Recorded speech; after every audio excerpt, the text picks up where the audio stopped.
बिहारमध्ये एनडीएची ऐतिहासिक विजयाकडे आता वाटचाल सुरू झालेली आहे। बिहारमध्ये पुन्हा एकदा भाजप आणि जेडीयूची जादू आपल्याला पाहायला मिळाली आहे। एनडीए 202 जागांवर तर महागठबंधन केवळ 35 जागांवर आघाडीवर आहे। या निवडणुकीत 2020च्या तुलनेत आरजेडी निम्म्या जागांवर देखील आघाडीवर नाहीये।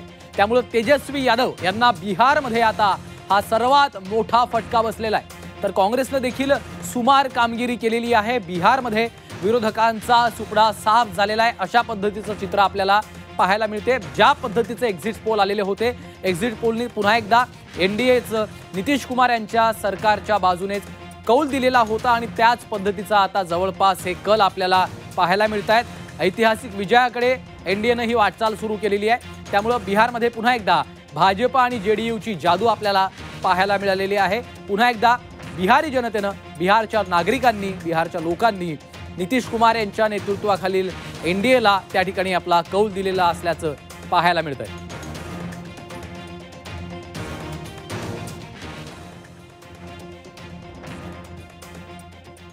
तर ज्या पद्धतीची आता आकडेवारी समोर येते त्यावरनं आता विविध चर्चा सुरू झालेल्या आहेत। काँग्रेस सध्याच्या आकडेवारीनुसार 4 जागांवर काँग्रेस आघाडीवर असल्याचं चित्र आपल्याला पाहायला मिळतंय आणि याच संदर्भात चर्चा करण्यासाठी काँग्रेसचे प्रदेशाध्यक्ष हर्षवर्धन सपकाळ देखील आपल्यासोबत सध्या थेट जोडले गेलेले आहेत। सपकाळजी, आपलं स्वागत आहे झी 24 तासवर। ज्या पद्धतीचं हा निकाल लागलेला आहे, एक्झिट पोलनी खरं तर याच पद्धतीचा, याच आशयाचे अंदाज वर्तवलेले होते, मात्र विरोधकांचा इतका वाईट पराभव राजकीय दृष्ट्या जो झालेला आहे, जे आकडे आता समोर येत आहेत, 4 जागांवरती काँग्रेस येऊन ठेपलेली आहे। तुमची पहिली प्रतिक्रिया या निकालासंदर्भात? निकाल आपल्या समोर आहेत, मात्र या सगळ्या एकंदरीत बिहारच्या निवडणुकीला जी पार्श्वभूमी होती ती ओट चोरीची होती आणि या ओट चोरीच्या पार्श्वभूमीवर या निवडणुका संपन्न झाल्या। याआधी निवडणूक आयोगाच्या एकंदरीत कामकाजाच्या संदर्भामध्ये मोठे आक्षेप असताना पहिल्यांदा निवडणूक होतात आहे। 95ला जेव्हा निवडणुका झाल्या तेव्हा शेषन यांच्या एक अधिराज्य आणि त्यांच्या शिस्तीत त्या निवडणुका संपन्न झाल्या होत्या आणि निवडणुका ह्या किती व्यवस्थित होऊ शकतात याचा तो एक मैलाचा दगड त्यांनी त्या ठिकाणी स्थापन केला होता। मात्र 2025च्या म्हणजे 30 वर्षानंतरच्या या होत असणाऱ्या निवडणुका, या निवडणूक आयोगाने कसं वागू नये आणि निवडणूक आयोग ही मतांची कशी चोरी करतो याचा हा सगळा आशय आणि ही पार्श्वभूमी या निवडणुकीला लाभलेली आहे। आम्ही जरी निवडून आलो असतो तरी पार्श्वभूमी तीच राहिली असती। आता आमचा पराभव जरी होत असला तरी पार्श्वभूमी ही तीच आहे। एकंदरीत मतांची झालेली चोरी आणि निवडणूक आयोगाची असणारी भूमिका ही संशयास्पद स्वरूपाची होती। त्यामुळे फ्री अँड फेअर या निवडणुका संपन्न झाल्या नाही आणि आता निकाल आपल्या समोर आहे आणि या निकालाच्या पार्श्वभूमीवर निकाल आश्चर्यकारक आहे। याच्यावर विश्वास ठेवणं काँग्रेस या नात्यानं, भारताचा नागरिक या नात्यानं किंवा माझ्याजवळ जी माहिती जी आहे त्या अनुषंगानं याच्यावर विश्वास ठेवणं अत्यंत अवघड आहे। अलबत्ता आकडेवारी समोर आहे आणि या आकडेवारी समोर असताना याकरता जे निवडून आले त्यांचं अभिनंदन, मात्र अभिनंदन करत असताना जी ओट चोरी जी आहे आणि निवडणूक आयोगाचा जो आक्षेपार्ह जे वागणं आहे हे त्यांनी दुरुस्त करावं ही अपेक्षाही त्यांच्याकडून राहणार आहे। तर अमित शहा, नरेंद्र मोदी आणि मुख्य निवडणूक आयुक्त ज्ञानेंद्र सिंग यांचं आम्ही अभिनंदन करतो या निकालाच्या पार्श्वभूमीवर। सपकाळजी, तुम्ही जो मुद्दा उपस्थित केला वोट चोरीचा, मतचोरीचा, निवडणूक प्रक्रियेतील एकंदरीतच जो घोळ होता त्या संदर्भातला, खरं तर प्रचाराचा देखील हा मुद्दा राहिलेला होता। आपल्याला पुढची चर्चा देखील करायची आहे, मात्र त्यापूर्वी एक महत्त्वाची बातमी येते, ती आधी पाहूयात। एक महत्त्वाची अपडेट आहे, बिहारमध्ये एनडीएचं वादळ आपल्याला पाहायला मिळतंय। महागठबंधन भुईसपाट झालंय। काँग्रेस आणि राजदची निराशाजनक कामगिरी आपल्याला पाहायला मिळालेली आहे। राजदला आता विरोधी पक्षनेते पद देखील मिळणं कठीण झालेलं आहे। विरोधी पक्षनेते पदासाठी 25 जागा हव्यात।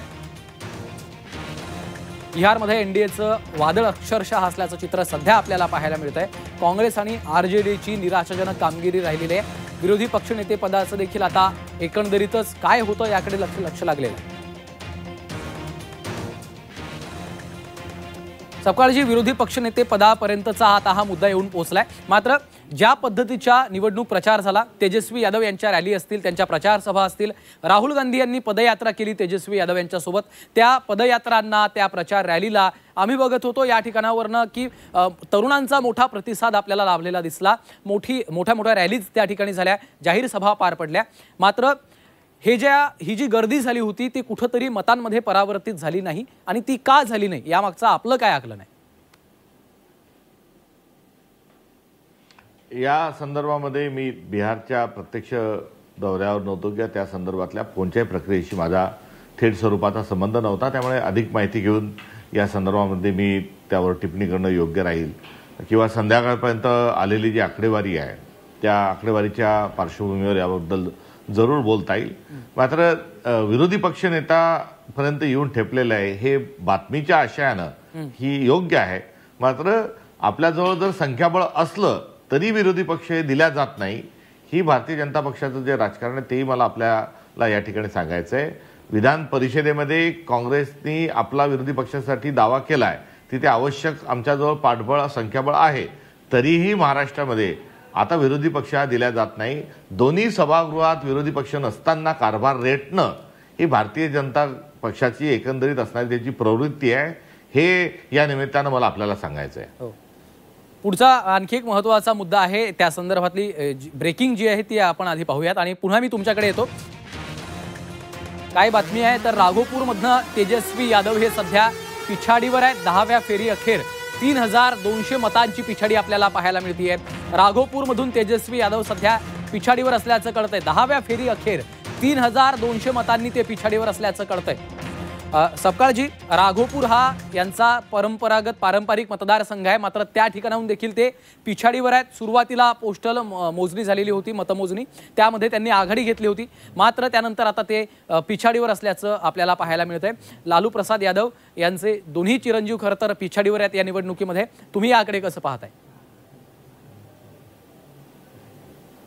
नाही, एकंदरीत राघोपूरमध्ये तिथे आरजेडीचा पराभव होऊ शकतो हे पासणं फार अवघड आहे. आता ते इतके म्हणजे निवडून येण्याच्या अनुषंगानंही ते तिथे लोकप्रिय नव्हते. हे आता याच्यावर कसा विश्वास ठेवावा हे या निमित्तानं विचार करावा त्याला लागतोय. त्यामुळे तिथे अजून काय काय झालं मी थेटपणाने एकच शब्द वापरणार नाही, नाहीतर रणनीचा डाव हा एक शब्द कुठेतरी माझ्या संदर्भात वापरला जाईल. काही प्रश्न उपस्थित करणं आणि एकंदरीत लॉजिकवर बोलणं हे एक विरोधी पक्षा नात्यानं आमचं त्या ठिकाणचं असणारं काम आहे. म्हणजे जो मतदारसंघ अफाट त्यांचा परिवार आहे, घर आहे, लोकप्रिय आहे, अशा ठिकाणी त्यांचा पराभव होणं हे समस्येपरे जे आपण म्हणतो ते ही माझी असणारी त्या संदर्भातली प्रतिक्रिया आहे. सर, फ्री बीजच्या मुद्द्याची देखील प्रचंड चर्चा या निवडणुकीमध्ये झाली. म्हणजे महाराष्ट्रामध्ये लाडक्या बहीण योजनेमुळे सत्ताधारी पक्षाला कसा फायदा झाला हे सत्ताधारी पक्षाचे नेतेच आपल्याला वारंवार सांगतात. जीविका दीदी संदर्भातली जी योजना बिहार सरकारनं लागू केली त्या योजनेला योग्य ते काउंटर विरोधक देऊ शकले नाहीत का? महाराष्ट्राचं उदाहरण ताजं असताना देखील बिहारमध्ये अशा पद्धतीची योजना राबवली जाते आणि महिलांच्या खात्यामध्ये थेट 10,000 रुपयांपर्यंतची रक्कम पोहोचते, जी की मोठी आहे. ज्या महिलांचं, ज्या कुटुंबाचं उत्पन्न महिन्याला 6,000 रुपये त्यांच्या खात्यात जर 10,000 रुपये जात असतील तर त्यांचं मत हे कोणाला जातं यावर आपली वेगळी चर्चा करायला नको. मात्र या संदर्भातलं योग्य ते काउंटर शोधता आलं नाही काँग्रेस असेल, राजद असेल यांना. नाही, हे काउंटर शोधण्याचा विषय नाही, हा एक मोठा ऑपरेंडीचा विषय आहे. सरकार सत्तेत आहे, गेल्या मोठ्या काळखंडापासून ते सत्तेत आहे. या सत्तेच्या काळखंडामध्ये रोजगार निर्मिती असेल, तिथलं पलायन थांबवण्याच्या अनुषंगाने विषय असतील, तिथे एकंदरीत शेतकऱ्यांना वीज देण्याच्या आणि एकंदरीत विकासाचे मुद्दे असतील, शैक्षणिक प्रश्न अनेक आहेत, यावर काम करायचं नाही. त्यांचा ह्युमन डेव्हलपमेंट इंडेक्स जो आहे तो खाली चालला आहे. हंगर स्ट्राईक जो आहे, हंगर रेट जो आहे तो कुठेतरी खाली चालला आहे. बिहारमध्ये विकास थांबला आहे, तिथून मोठ्या प्रमाणावर लोक बाहेर जातात आहे, कायदा सुव्यवस्थेची परिस्थिती आहे आणि 5 वर्ष काही करायचं नाही. निवडणुकीची कुठेतरी दस्तक झाली, निवडणुका जवळ आल्या आणि आता निवडणूक आयोग कदाचित त्यांच्याशी बोलत असेल कोणत्या तारखेला जाहीर करायचं आहे, त्याआधी ते एक मोठी रक्कम ही त्यांच्या थेट खात्यात टाकतात. ही मोठी रक्कम कदाचित महाराष्ट्राला एवढी मोठी वाटणार नाही, भारतातही कदाचित त्याच्यावर वेगळी चर्चा होईल. मात्र बिहारमध्ये दरडोई उत्पन्न हे भारतामध्ये अत्यंत कमी असणाऱ्या जो काही भाग आहे, राज्य आहे, त्यामध्ये बिहार आहे. आणि बिहारचं एका परिवाराचं वार्षिक उत्पन्नच 10,000 रुपये. वार्षिक उत्पन्नच तुम्ही मतदानाच्या काही दिवस आधी त्यांच्या खात्यात टाकता. इतक्या वेळा 5 वर्ष काही करत नाही आणि तेव्हा तुम्ही एवढी मोठी रक्कम देता.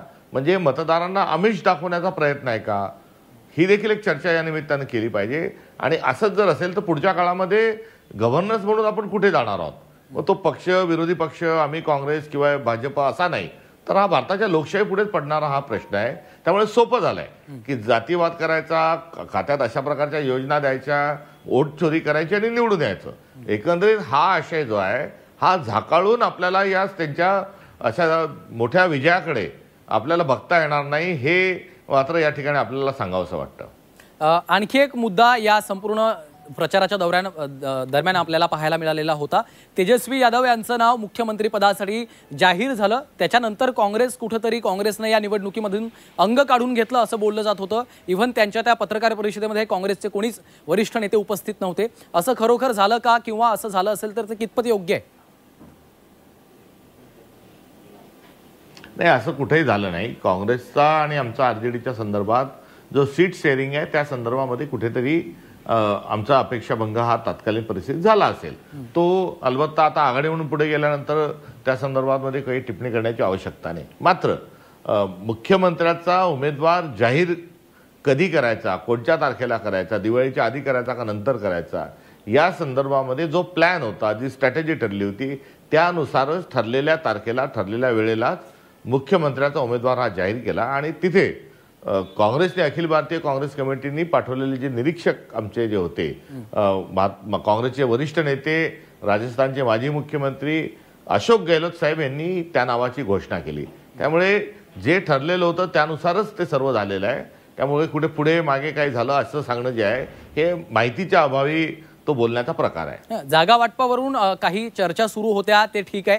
मात्र राहुल गांधी यांनी, तेजस्वी यादव यांनी एक संयुक्तिक रॅली केली प्रचाराच्या दरम्यान, ते आपण बघितली, पदयात्रा केली त्यांनी. मात्र त्यानंतरच्या काळामध्ये काँग्रेस तितकं त्यांच्यासोबत या संपूर्ण प्रचारामध्ये उतरलेलं पाहायला मिळालं नाही. नाही, असं वरकरणी आता पराभवाचे बाप हजार असतात.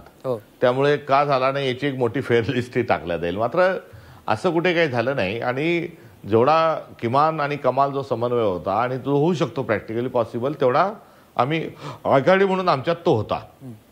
तुम्ही जसं म्हणालात मतचोरीचा तो एक मुद्दा होताच. याशिवाय हा जो निकाल आता आपल्या समोर आहे, काय तुमचं आकलन आहे एक पक्ष म्हणून, एक पक्षाचे प्रमुख म्हणून, अध्यक्ष म्हणून? काय वाटतं या पराभवाची नेमकी काय कारणं आहेत, काय नेमकं चुकलं? नाही, एक मात्र वोट चोरी जो मुद्दा आहे, तो वोट चोरी मुद्दा आपल्या ठिकाणी तो अधोरेखित होताच आहे आणि तो राहील पण. किती मतं कोणाची काढली, कशी काढली, काय टाकली, याचा एक खेळ हा कशा पद्धतीने केला याची सगळी आकडेवारी आणि माहिती आल्यानंतर त्याच्यावर बोलणं हे उचित राहील. यामध्ये राजकीय विश्लेषण जरूर करत राहू.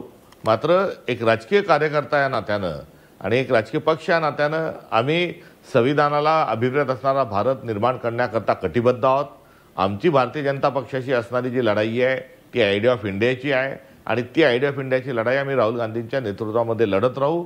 बचेंगे तो और लढेंगे, हे यातून असणारं आमचं आकलन आहे. निश्चितच. आणि अगदी जाता जाता शेवटचा प्रश्न, सपकाळजी, अंबादास दानवे यांची देखील आता प्रतिक्रिया समोर आलेली आहे. खरं तर अनेक राजकीय नेत्यांच्या प्रतिक्रिया समोर येत आहेत. मात्र त्यांनी आताच बोलताना सांगितलं काँग्रेसनं या पराभवाचं कुठंतरी आत्मपरीक्षण करावं, आत्मचिंतन करावं, असा तुम्हाला सल्ला दिलेला आहे.